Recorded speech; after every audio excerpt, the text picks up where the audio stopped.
of history long, a struggle for the borough we all love, the Rutherglen town, a town strong, whose people bear allegiance to the crown. In Rutherglen we've got Orangeman, whose patriotic flame will never die. And when you hear the battle cry, it will be the Orangemen and Rutherglen.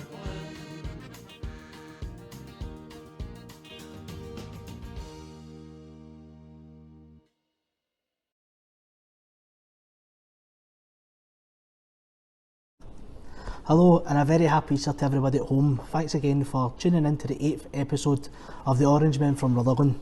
This month we have a very special guest tonight and a well decorated brother who's held office as secretary, worthy master and currently treasurer of his own private lodge. He's also held office of district secretary for an incredible 25 years, district deputy master, and in 2017 was made honorary deputy district master. I'm glad to introduce Brother Brian Duffin from Rutherglen Thistle Temperance Lodge, LOL 213.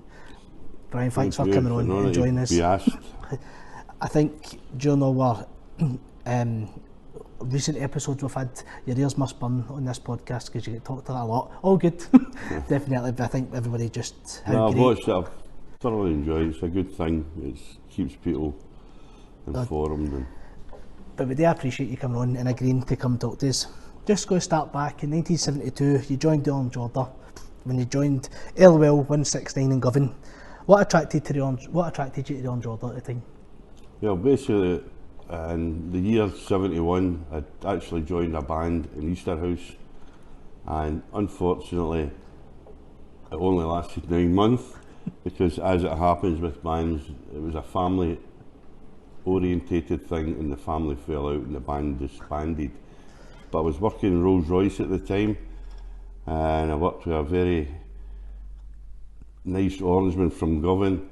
He says, "How's your band doing?" I said, "Well, the band's split." And his name was Matt Chambers, and he says, "Well, why don't you join the Orange if you want to march?" I asked Matt what it was about. He told me. I went along to Govan, got my inquiry, got to meet a few brothers. I says, "Oh, I think this will do for me." And the rest is history. I joined LOL 169, and it was all down to this brother Matt Chambers, and he's the same as many Orangemen in Rutherglen, famous Orangeman. He's a true Orangeman, and he instilled the ethos I've got about the Orange into me then, what I carry on today, I hope. So that's why I joined Govan. Excellent. Oh, you spoke about that. Did you have any other influential people in Govan? Was there anyone else that sort of took you and made... Well, it's after you join, you get to know other brothers, and I got on very friendly terms with Brother John Thompson, the county master at the time. So he was a good influence as well. Again, the same as Matt, encouraged you. You know, so John Thompson at the time gave me a lot of help. When you first joined Govan, obviously just come from somebody you knew working for, age of 21, how did you feel getting into an environment like that? And how nervous were you about joining the Orange, or were you fine about getting into it once you heard? Well, obviously, getting your first degree, you get kind of know people. You attend your meetings, you get to know them better, and then after you get your second degree, you get to know them very well. So 169 was a bit like my own President Lodge, 213. They were a small lodge, but they were friends and they really made you welcome. And after 2 or 3 months, you didn't feel a stranger. No, it's definitely. So 169 was basically, unfortunately they've folded now, which was very sad to hear. But no, I was nervous at first, but once, like anybody else, it's how the brothers treat you when you come in. If they take notice of you and help you.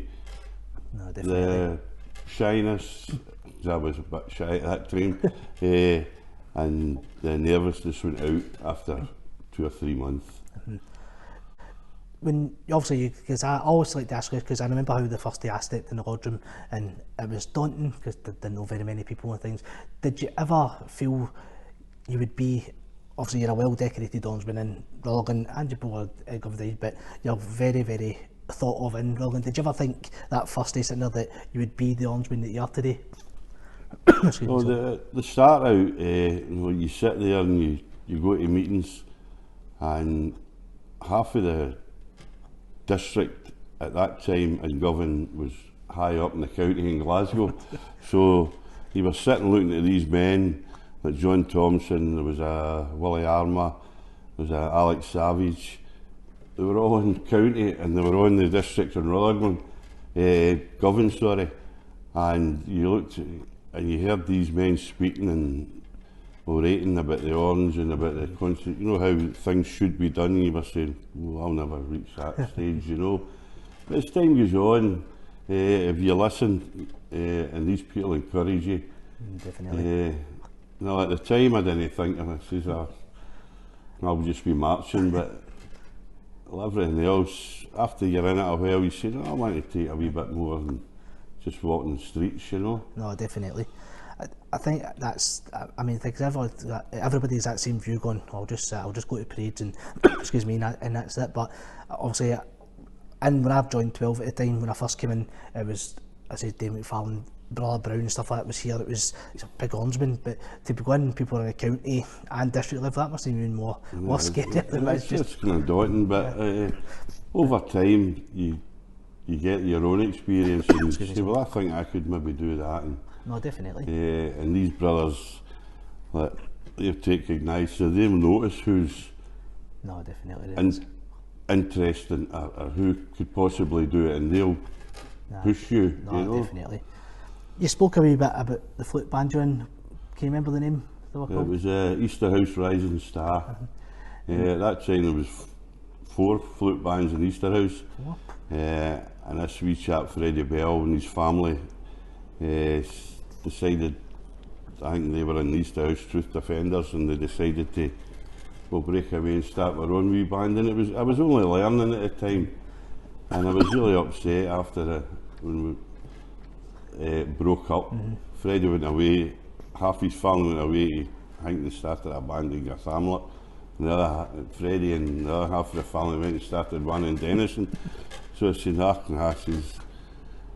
seen what they were like. I says, if they argue with each other here, they'll soon do it again, But it was good for the time I was learning, and I was just sorry it never carried on. What were you learning? It was a flute. The flute? Yeah. Do you think you could still I wasn't that good, but maybe Freddie assured me I would get better, but I never get the chance for it to continue. But as I say, it probably worked out no bad, because when we Mark mentioned about the Orange, and my grandmother always says I took this feeling about the Orange fair. My great grandfather was an Orangeman in Belfast. Oh, right. So my granny says you must take it off him, Excellent. Do you feel you took anything from your time in the band? Although you've been young and not that long in it, but do you feel anything was taken from you took anything? Yeah, well, the band was the same as being in a lodge. It depends how the brothers and the band members react to each other. And at the start it was all hunky-dory, friendly with each other. And so this is good, the camaraderie was good. And then obviously the family started falling out and people were taking sides, so you're saying, well, that's no right, but at the start it was pretty enjoyable. I just wish it could have lasted longer. I think we've all been in bands where that same situation sort of happened. I think a lot of band members have felt that. I think it's good because it gives you a good insight. And did you ever get to do any parades when you were in the band? Did they ever get but I learned 2 hymns and God Save the Queen, but it was mostly, we'd done about 4 parades just that first few months that we started up, and it was just a dummy flutter, but It was, you were hoping this was going to carry on, and then, as I say, unfortunately the band split up. I think there'll be plenty out there say that I'm still dummy fluting even this time. But so in 1978 you made the decision to leave LOL 169 and join Rutherglen Thistle Temperance 213 here in District 20. What prompted you to switch lodges at the time? Well, there was three of us used to go over from this side of the city. Myself, my pal Kenny McGregor, my brother-in-law Jim. We were all members of 169. But we were finding in the winter months, you were 2 buses over, 2 buses back, and you know, and we didn't like missing meetings, so you were going out and you were going away about 5:30 at night, and you weren't getting home till after midnight, you know. So with a wee talk, the three of us said, I think, see if we could get a district in this side of the city. And my lad actually moved into Kings Park by this time, and I says to Jim and Kenny, she says, there's a hall about 10 minutes down the road for me, Rutherglen. I think we'll maybe see, have a look at that one, or Bridgeton or whatever. But at that time, my pal Kenny, he worked with George Rennie. All right. So, needless to say, he was talking to George, and he says, we're thinking of leaving Govan, coming. I know these are coming. George Rennie says, there's no argument about it, you're coming to Rutherglen. So my brother-in-law, he decided to go into one in Denison, because he stayed in Denison, but Kenny and I came here, and George, that's George, once George got a hold of you, there was no getting away, and that's why we decided to pick Rutherglen. So, and that was down to George Rennie. And that's also the reason of 213. Yeah. So within LOL 213, you're definitely considered a source of guidance, helping to offer advice to young members like myself and David when needed. Was there anybody in the early years of 213 that you could go to, that you felt was they were the ones that helped you a lot? Yes, well, what I found about 213, we transferred in, and within 2-3 meetings, you felt, I think it was as if you've been here for years. They were so friendly, so you didn't need to worry about even my pal Kenny, never come out doing here myself. No problem, it was great. George was obviously an influence at the time, but as time went on, my pal, he moved down to Irvine and he transferred to Irvine, and I was here, but I say it didn't matter. By that time you were one of the 213, they were really a sociable crowd. But as time was going on, they were saying, oh, George says, you need to take an office. So I spoke to a great brother we had at that time, Alec Crothers, who is an honorary deputy Grand Master. I spoke to Alec and he encouraged me, so take it from there. It was Alec Crothers. I used to go to Alec's house to go over the books, the Constitution, but and Alec would sit and explain things to me, tell me how it should be done and how it shouldn't be done, and I used to sit in Alec's house for 2 or 3 hours listening to the man. So he really was a guiding light for me, was that man. Brilliant. I think that is really important, because when me and David transferred into 213, excuse me, it's one of the lodges that they just take to you really well, isn't it? And they really make you feel so welcome. And you don't have to feel at a place, and I think there's a lot of lodges like that, to be fair, but having a personal experience in yourself with the lodge. I found that with the Lodge 12 was a bit much the same. No, definitely. 213, it wasn't just like they were your brothers, they were your pals as well. No, definitely. And a way back, it's different nowadays, people's got other things to do after meetings, but it used to be 13, 14, I was sat in there after a meeting, around the same tables, talking away, just like pals. You know, 213 really was a sociable bunch of brothers. It'd be great if we could all sit around the one table just now. Yeah, it would be great. Let's carry on. Hopefully not much longer than that. 213 has always been a small, close-knit lodge. How important do you feel that is? Well, I don't care if your lodge has got 100 or your lodge has got 20. It's how they operate within themselves, and I feel 213 have always been involved. It doesn't matter if 213 20 members or 40 members. 213 members always they'll do their bit, they'll take part. As you'll see if you look through the years, the office bearers the districts had, a lot of them came from LL 213, and that says a lot about them, whether they're a big lodge or a wee lodge. 213 has always been wanting to be at the forefront of helping this great district. Oh, definitely. In 2013, you've served as Secretary, Worthy Master and currently the Treasurer. 3 hugely important positions at any lodge. Did you see yourself being so active when you joined? Maybe not as active, because that's 49 years I've been a member, and 46 years all told in Govan and here I've been an office bearer of some sort. I always thought sometime I'll be able to just come to a meeting and relax, but no, I can't do that. I like to be involved, because it's not for my benefit, it's for the lodge's benefit. Oh, definitely.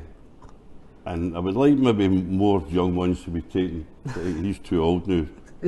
But no, I like doing it. No, definitely. To be honest with you. You've always done a great job at it, so I think that's probably a reason as well. Well, it's getting the brothers have got the confidence in you over those 40 years to put you in office. Yes, I don't think it's just a case of they don't want it. No, definitely. Rutherglen, Orangeman are not like that. No. They'll suss you out if you're not doing it right. So I feel very proud that the brothers, both district and lodge, have had the confidence to put me in these positions, you know. Oh no, definitely. We're going to now take a wee break, but before I'd like to thank the 20 Orange and Purple District again for their support, the 20 Social Club for allowing us the use of the halls for filming, and I'd like to send our best wishes to all the members at home during this difficult time, and we'll be back soon. Rutherglen, we've got Orangeman, whose patriotic flame will never die. And when you hear the battle cry, it will be the Orangemen and Rutherglen.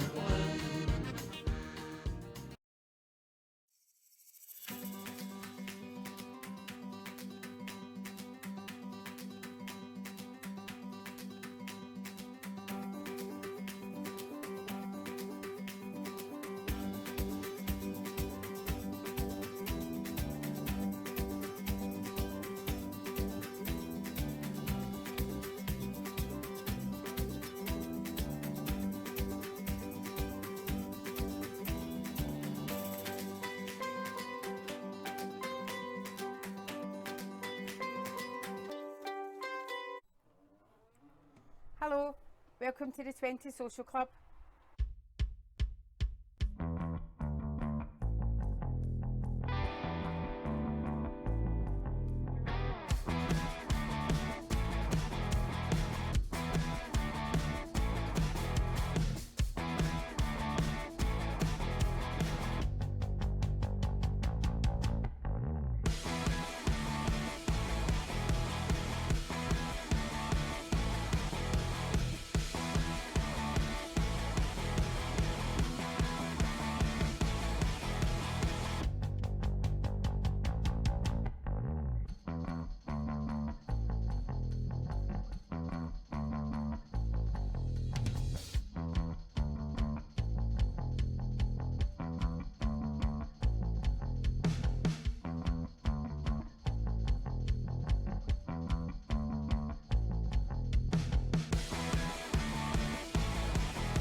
The 20 social club are opened at the moment and are committed to following all government restrictions to provide a safe environment for our customers. Therefore, some aspects in our advert, such as live entertainment, may not be available until restrictions are lifted. Please remember facts for a safer Scotland. Wear a face covering to protect yourself and others in enclosed spaces. Avoid places which may be crowded. Clean your hands thoroughly and regularly. Keep a 2 metre distance from other people. And self-isolate and book a test if you show any symptoms. Stay safe, protect others, save lives.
Our town, our culture, our traditions, our history, our members. For the first time ever, the members of Rutherglen Orange and Purple District 20 can tell their stories to you as part of Rutherglen's first ever podcast. Join me, Jason Hamilton, as I meet the Orangemen from Rutherglen at 6 p.m. on the first Sunday of every month, live on the district's Facebook, Twitter and YouTube pages. Rutherglen, we've got Orangeman, whose patriotic flame will never die. And when you hear the battle cry, it will be the Orangemen and Rutherglen. Welcome back to the Orangemen from Rutherglen on this Easter Sunday. We're still here with brother Brian Duffin from LOL 213. Brian, you and your good lady Wilma are well known attending for the social nights and many events held within the district with lodge and social club. How important is it, in your opinion, that the district and the social club are important for Rutherglen? Well, I think it goes without saying, the district relies quite heavily on the social club to keep the upkeep of this wonderful hall we've got. So it just goes without saying, the two of them go hand in hand. I've never been one for thinking that you've got a district, you've got a social club, and that was a feeling with a lot of people in here at one time. No, to me the two of them would go hand in hand, because we wouldn't be sitting in what we're sitting in without the social club. People have got to understand everything is money nowadays, and it costs a lot of money to run this social club. It's not like the old days that you would get away with this. You can't get away with it. You need top insurance, top health and safety. No, definitely. Everything else that goes with running an actual business. It's not just a social club, it's a business. And at the moment, as you know, the social club's doing very well. We had a wee hard time there with having to get our new roof, but the brothers, that shows you what they can do when they come together. We achieved that as not just a social club membership, but Orange membership. So it's very important, and at the moment the club really is doing well. We've got a good wee committee, and the brothers that are doing the executive jobs, the likes of Ian Bell and your Jim Nixon, are doing a great job, and it's been headed by a very competent president and brother Paul McNaught. So we're doing well, and it is very important that we do stick together as Orangemen and the social club. No, definitely. We wouldn't be sitting in this hall in the way if it wasn't for both working hand in hand. Nah, I firmly agree, and I've said it in a couple of episodes of this as well. I think during this pandemic, a lot of people probably came to realise how important this building is to them, and a lot, including myself to a point, has probably took it for granted in a sense, and when you think the whole thing, but the work that goes on behind closed doors, to what I said, it's people doing it's just to let people know that the whole won't be here if it's not supported. That's right. It's, as you say, we're really missing it. I really miss a Saturday night. The camaraderie we've got on a Saturday night, not just with the Orange people, with the associate members as well. I'm very proud that we have got so many associate members want to come here. No, definitely. To spend a Saturday night, because a Saturday night is a good night. We've got a good, as I'm bumming them up because I'm part of it, is we've got a good wee going committee. We've got a cracking bar staff. As long as we get them out of Corton Vale at night, get them home, it's good. No, they're great lassies that work here. So I really miss my Saturday night down here, and I think you'll find once we do get back to normal, people will then realise what they've missed and maybe start. Orange people hopefully start using the facilities more. No, definitely. Me and Brother Smith have spoke about that as well before, like even two people, if you're going the night out, come in for one or two before you go and serve. It's cheap enough to drink in as well, and as you say, me and Brother Smith have been down here for many Saturday nights, Sunday nights and things like that, and they are great. The entertainment is on, is unbelievable at times. Some of them are great. There's so many places you could go to nowadays and get free entertainment as you get in here, and some of the acts are top class. So it says a lot for the 20 Social Club and 20 District that we can put something on this Saturday night that attracts people. I think. Plus they get their wee games, you know. Which they love to Tell them they've got a good bingo collar in the 20 Club, I don't know. But I know, I think people, once the pandemic is kind of over and we get back to near enough normal, will realise what they've missed over the last year or so. We're all missing it. We're missing our meetings, we're missing our parades, and we're missing the social side as well. No, definitely, and hopefully then people do take that intake, because I think maybe it has been took for granted a wee bit more, and this is well realised. Just so you're touching on the bar staff as well, they do a great job, but we've spoke about a couple of times on here when Brian McFarlane was speaking that they used to do table service, but we're trying to get Isabel and that to start the table service back up again, but they're not for having it. Do you think they should do that again? No, I think the girls do a good enough job, and there's enough committee there to lift tumblers, etc. No, I wouldn't go for table service, no. You served as District Secretary for an incredible 25 years, serving under District Masters Brother McFarlane, Elvin and Brother Nixon. How did you come about becoming District Secretary? Well, at the time I was the Secretary for LL 213, and we'd become kind of pally with Lodge 12 at that time, 213 and 12, and so I knew most of the hierarchy, the Loswell, McFarlane's, the Browns, Dixons. It was the late great Jimmy Montgomery said to me a month before at a district hall building meeting, he says, next month you're the district secretary. I says, no, I'm not taking any arguments. It was George Dixon, I believe, was the district secretary at the time.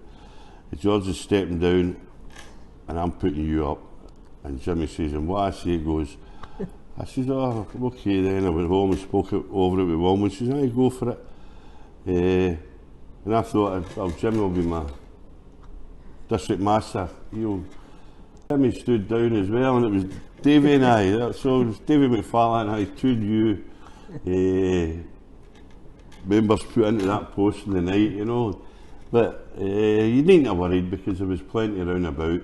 You could go to, I could go to George Dixon, I could go to Sam Stevenson for any help to do the district secretary work. That time it was all writing, you know. So, but no, that was how I became. Jimmy Montgomery told me, and there should be no argument. Did you ever think you would serve 25 years? No. I thought maybe do 5-10 years of this and then somebody else will maybe want the job. But as time went on, I was really interested in it, and I really enjoyed it. And it was different even then doing it. Just a wee example was like parades. Nowadays everything's, David knows, everything's online. You're to a computer. Then it was face to face with the police, and I used to go down to Aikenhead Road to meet a chief inspector to discuss parades. So you were face to face and you could build a rapport with the guy that was dealing with your parades. So that was the difference then. You had a face to talk to. You know, if they had any things about parades, he could say, look Brian, we need to maybe do this or do that.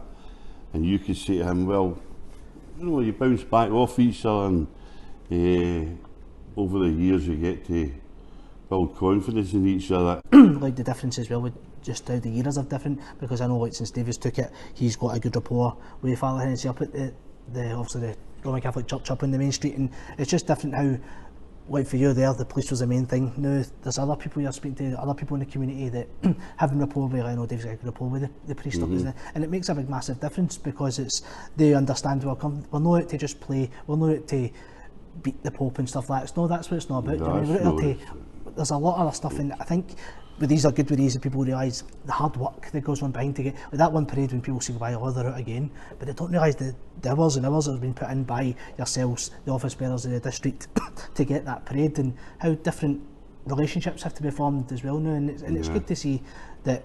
It probably was a lot easier back then, because I know like my granddad spoke about things, it was easier, just got the police already where it was in. Well, but in the days it was the police that had they mostly the final say. They would tell the council in these days. But nowadays it's everything's switched. Yeah, the council. You've got councillors sticking their neb in and etc. We didn't get that away back when I first took the job. It's what the cop says went, and if you built up a rapport with the cops, it's just, you got 9 times out of 10 you got what you want in the street. It's just good to see how it's evolved as well, in a sense that now that where we're standing, it's the police don't really have much to say now, and much to say they're just to keep order in it. Brother McFarlane made the comment in an earlier episode that he thought you and Brother Stuart Aiken as secretary and treasurer is the dream team, because she's made things just so smoothly when everything had to happen. What was it like being in a district trustee team with two highly esteemed brethren as Brother McFarlane and Aiken? Well, to be with Stuart Aiken is something to behold, because the man was wonderful, both on the constitution wise with the Orange, and also he could keep you going for hours with stories. That's what was great about the man, you know. And Davy, you know, he would throw in a couple of stories now, Davy usually. great men that you could rely on, trust, and go to for advice, especially Stuart. Great Orangeman. So No, definitely. it was great having the pleasure of having to work with the man over the many years. No, definitely. Because that's what you need in these high offices within your district, and even you go into the hierarchy and the Grand Lodge, etc. You need trust. No, definitely.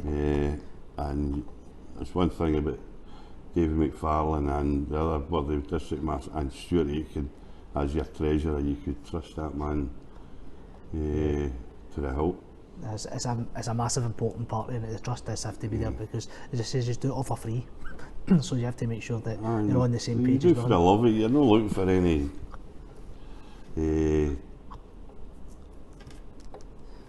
payment value or anything. No, exactly.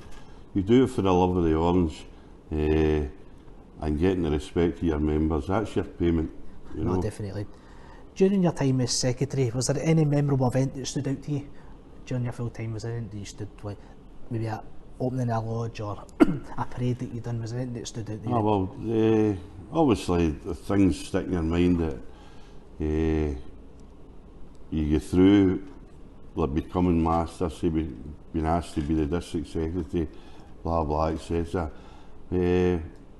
One parade that sticks out to me is Cumnock. I thought that was an absolute fantastic day. From the minute we left Rutherglen, down to Cumnock, had the day in Cumnock, we had one meal down there, etc. Back at Rutherglen tonight, the whole day was just superb. And to see the whole of Scotland, and we're friends for England and Northern Ireland on that day as well. That is one parade that really sticks out with me. That's my favourite parade. Good. Brilliant. In 2016, you called your time on being district secretary. What made you feel it was the right time to do it? I just felt that we're moving into the IT kind of thing with the computers, etc., etc. I see this is getting a bit beyond me. I was always preferred face to face. I says I think it's time to step down and let somebody younger. And I knew there was people coming through that I could say, right, there's going to be somebody following me that'll do this, and I knew the man was sitting there, so that's how I had the confidence to say, right, it's time for Brian to step aside. Definitely. Now that was basically it. It was getting used to computers, etc., and that was getting to me, you know. If I was wanting to know when I had to go, I couldn't just go to the police or go to everything had to be done. I said, no, that's enough for me. No, definitely. That was basically it. Plus I was getting older, so Want to enjoy your time. but I knew there was a man at my back that do you think he's doing a good job? Trust, doing a great job. Yes, to be fair, isn't he? And I think it's because it's a really, really difficult job, just because, you know, but I think when you do it, because I know myself, I speak to Brother Smithy, he loves doing it as well.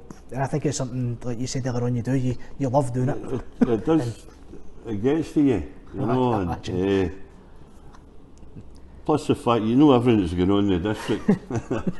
You get to know 9 times out of 10 before everybody else, so no, it does get to you. And getting the bit that I enjoyed, or I took a wee bit of pride in, was you went from August to May, that's when all the work get done. That's when the work get done in here. And then from May onwards it was the parades, and to see that you basically were the one that done, no all the work, No, but I don't mean that. most of the work. And that's what you felt, oh, well, you always, David will know himself, you always feel relieved after the parade. Your bands turn up, your bus turns up, your police turn up, you know, exactly. So that's, I always felt, that's when you felt you've done the job, the parades have went well. You always get complaints, but that's Part and parcel, really, I think, part isn't and it? parcel of the job. You know, that was it.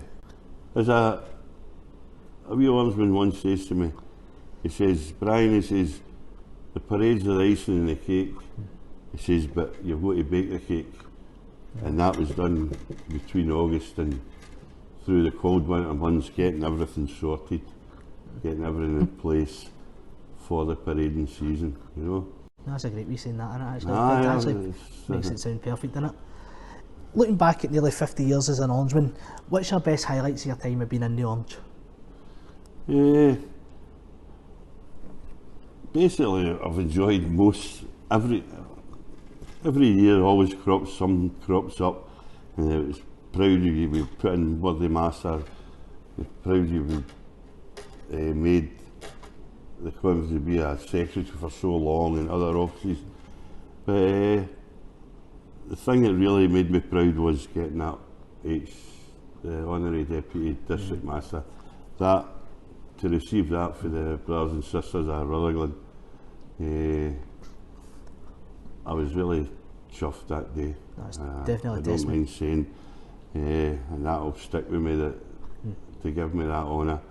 I'm just sorry that I never made the District Master's job, but I would have been far too old to take on the job. Brother Small, to his credit, did say he would step down and let me do time as District Master, but I don't agree with that. The man sat in the Deputy Chair for so long, it was his time. So, but I'd like to thank Willie for the offer. But getting that honour for your No, definitely. peers is something special. But it's definitely a testament to your dedication, hard work, and be a great Orangeman. I think Yeah. it didn't come easy, that's for sure. No, At but, times, I'd imagine. Can I just say as well, it was also another thing that I felt proud was, David will know what I'm meaning, is to be asked by the Ladies Lodge 183 to be their rep. For the ladies to have that confidence in you to be their rep, that's another, No, you definitely. feel very proud of. So they're my ladies, so I've got to mention That's them, you know. They're my girls. During the coronavirus pandemic, we've seen meetings, functions, parades stopped as we try to keep our members safe. How do you think that's had an impact on the members? I worry about this, to be honest with you. We have lost a few members to this terrible thing, and it's heartbreaking that you've never had the chance to say goodbye to them. But what I'm worried about this pandemic is once it's all over, when it's all over, and reading and even now with the vaccines, it's not going to be any time soon. What I'm worried about is how many people is going to come back. If people are away for so long, they'll say, when the time to get back, I've been away so long. It's what's our membership going to look like when we come back to normal. It's probably something maybe people have not thought about, actually, to be fair. That's one thing I'm a bit worried about. There's a lot of people Losing more members through the terrible illness, but not just that. People, as I say, I can move them back. No, exactly. That is Scared does probably, worry me. isn't it? Here's something that, as I says, hope everybody will stay safe and stick to the guidance that's set out to us, and hopefully that we can get through this fast and get back and hopefully make members feel safe to come back down again. Yeah. And I know the work of making sure the place is clean, even when it's closed this time, it's still getting regularly cleaned, and the staff, the committee, they're always excuse me, they're always doing things. So the time does come to come back and be able to sit together, they can rest assured that the place will be Well, this place will up be to ready, date. but as I say, I'm worried about who's going to come back, you know. I think like during this pandemic, we've seen the Rutherglen Bluebell Flute Band, members of our own district going out and helping a lot of the older ones, and you could see when they're giving the parcels out, the soups, when the sisters were doing that, it gave them, I think it gave them a lift. They could see them happy. We get a lot of members messaging the page saying, oh, my dad, my mum are really happy, thanks very much for that, and it's good to let them know that we're still here. If anybody needs it, we're all here for them. I was one of those, I get my soup. Lets people know that they are still thinking about you. Yeah, definitely. And it gives you, getting the chap at the door, it gives you a wee lift. You know, your smiley face with soup, etc. No, definitely. And the bluebell, which was a lovely gesture by them as No, well. definitely. So it just shows you what we're all about. No, definitely. As not just walking the streets, we look after each other when times are hard. Definitely. Even though just to any member that is maybe out there that is struggling, message the page, anybody that's on it, speak to any brother or sister, because there'll be somebody there to help you if you are feeling down, or because it'll be hard on a lot of people maybe staying themselves, but we are there for them. If you need a hand with anything, then there'll be members there to definitely be able to help them through what's going on. That's what the Orange should be all about. Oh, definitely. Finally, is there any advice you would offer to any young person thinking about joining the Orange Order? Obviously I'd like to see more younger ones, but anybody that does come in, it's always the old cliche, attend your meetings, but while you're at your meetings, listen, learn, but don't just sit and listen and learn, be involved. I've told umpteen young members that have joined 213, don't just sit there and listen to Brian Duffin, listen to Willie Small, listen to Andy Brown. Have your say. No, definitely. Because you might be sitting there thinking, I don't really agree with that. Well, get up and say it. That's what is there. So anybody joins, just those things, attend, listen, learn, and have your say. I think that's a big part of it, is when you're sitting, when you first join, you think, don't want to say anything, but what I love when I was my time in 12 and now in 213, you say something in the lodging, people agree, people disagree, that's what happens, the vote, but one thing always, that's it. It's left, well, there's nothing. I've always been an advocate of that, is some people, I can see them at a meeting, they're going like that, they're not agreeing with what's getting said here, but they're not saying because they're maybe not wanting to fall out, but that's the way, no, exactly. Have your say, and it finishes in here, you get that door, your pals again. That's exactly it. As everybody knows, in 213, Paul Hawthorne, God rest his soul, never seen eye to eye ever in Paul and I, and maybe a wee bit back before the two of you joined 213, we had some ding dongs, Paul and I. But we were out that door, it was right, Big Paul, you say, you swine. So you say, what you want? You know, and that was it. It was forgotten as soon as you went out that door. And that's the way it should be. But I really believe that you should have your say. Even to any members that's maybe watched this that are not got the courage to say anything in the meetings, just say it, because there'll be people who will agree with you, and it definitely will happen. There'll be people who disagree, but exactly. There will be people who say, no, I wish I had said that. You know. And sometimes you can say something, the lodge will go, I never thought of that, and it can be great. Excuse me for the lodge, and it is great. No, I think. Don't sit and be shy. No, definitely. This is a place to say. Don't get and then say to your pal in the pub, oh, I didn't agree with that. It's the wrong time to say it. Say it in here. No, definitely. Well, Brian, thanks very much for agreeing to come on. It's been a pleasure. It's been our pleasure as well to have such a highly esteemed member being here and help for me and David during a lot of stuff as well. We appreciate your time. He's doing a grand job with this. I do appreciate it. And also thanks everyone for tuning in. Like us on Facebook, follow us on Twitter and our YouTube channels to see up and coming episodes, when next month we'll be back with the Orangewomen from Rutherglen. Thanks very much for watching.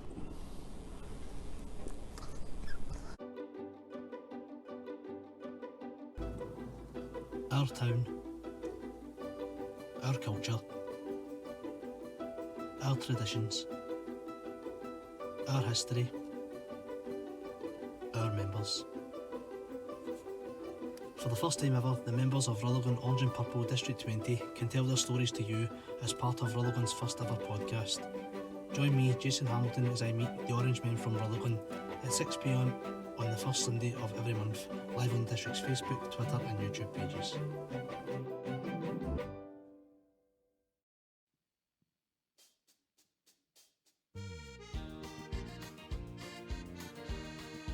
I'll sing a song of history long A struggle for the borough we all love, the Rutherglen town, a town strong, whose people bear allegiance to the crown.